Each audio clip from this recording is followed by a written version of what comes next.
Hi there. So I'm going to try to make some videos about the existence of the Triple K in Minnesota.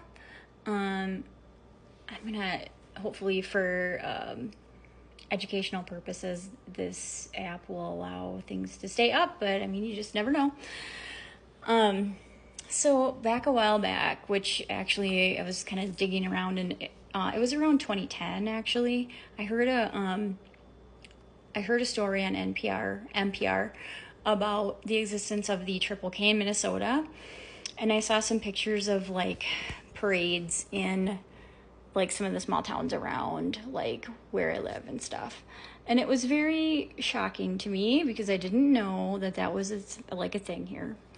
And so I started to ask myself a question, and my question was, with not having the history here of certain, slavery, how was it that we had like the Triple K here in Minnesota, right? Without that history, because I always had associated it together with the South, right? So anyway, I'm just going to try to show you a few things that I thought were interesting, and there are really a lot of themes that appear in the periodicals of the time that are congruent with kind of what's happening today. So that was a big shock to me, because what I did was I went onto the Minnesota Historical Society website and I looked at the writings. I looked at their newspaper.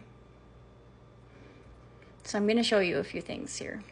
Hopefully TikTok lets me. Okay, so I just want to show you that this is coming from the Minnesota Historical Society website. And here's a little bit of information about this. Okay, here's a little more on it's the same page there, just talking about what they were really upset about immigration. And so that's kind of the story. It was in the 20s, mostly. It started in the like 1917. And so if you see here, this man who was the editor, had been the editor of this Call of the North. Later on, 1926, after kind of the fever had broken at the time, you can see how he describes this situation. See, he called it a sinister political machine which capitalizes Protestantism and prostitutes patriotism in order to win the battle of politics. He also learned that the Klan is religious fanaticism and racial prejudice, seeking political power for the benefits of a few arch manipulators. So just look at his description of that movement from that time and think about Trumpism today. I think you could apply the same description directly to Trumpism today. That is my belief.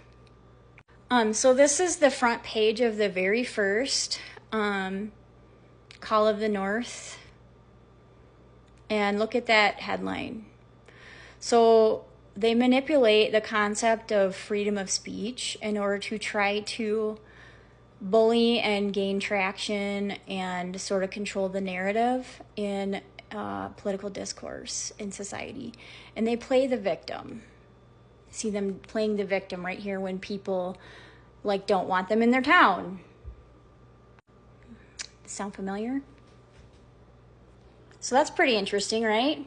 So you can see here on the side, I found one that shows an application blank for their society. You can kind of read it there, but I zoomed in here so that you can see what kinds of things they had in their application blank, because once again we have some things that are pretty reminiscent of some concepts today that we're seeing. So of course we have the native born American citizen thing. They believed in the tenets of the Christian religion, which they meant Protestant religion. They hated the Catholics. A closer relationship of pure Americanism. Now we've had those remarks from Trump about about poisoning the blood. So there's your pure Americanism kind of idea. The upholding of the Constitution of the United States. So once again, they were kind of using language to grab onto the moral authority of being the people who were protecting the Constitution with what they were doing. The sovereignty of our states' rights. They were very, very much into states' rights. Now it says the separation of church and state, and what they meant there is that they didn't want Catholics teaching their kids stuff. So they didn't mean it like the way we think of it. It was they were mad because there were Catholic churches that were, or Catholic schools, and they were against Catholic teachers. They didn't want teachers that were Catholic, and they also went after people who tried to get on school boards who were Catholic. They were anti-Catholic. So you see this grabbing onto the mantle of what it means to be American, combining with a certain type of Christian religion, and then they're claiming authority over the Constitution, the schools, freedom of speech in the press. Once again, they always claim they were oppressed and persecuted by the press, and they weren't getting their freedom of speech when people didn't really want them to have their rallies and stuff in the town. When people fought back, they basically complained and said they were the ones that were being oppressed. Closer relationship between capital and labor. They did not like labor unions. Real men whose oaths inviolate are needed. They had, I don't know, they had a masculinity thing going on there too. Sounds familiar? So yeah, this is the second part of that. So they weren't really in love with labor unions. They wanted a closer relationship between capitalism and labor, and they didn't want to have like labor unions in between them. Preventing the cause of mob violence and lynching. So what they mean by this is basically they were doing lynchings on persons of color and whatnot, and they blamed the causes on the people. So it was the lynchees' fault for that they had to go be the rule of law and take care of that. And that's what they're talking about here. Preventing unwanted strikes by foreign labor agitators. Again, they did not like labor unions. Prevention of fires and destruction of property by lawless elements. Sounds familiar there, right? You know, we have that whole kind of narrative on the right. The limitation of foreign immigrants, of course, once again, right? The much needed local reforms. I don't know what that means exactly. And then there was law and order, and of course they're pretending to be the law and order people, and they were going to crack down on everything tightly so that nobody could ever make them have to lynch them. That's their idea of law and order. Just lovely, right? But these, you can see how these things have a lot in common with some of the things that we're seeing coming from one particular political direction today, right? That's the application blank. Here's some pictures of them, and then the article was from 2010, just to show you. That was where I heard about it originally. Okay, so sorry, this is getting long. So I'm gonna show you one more thing.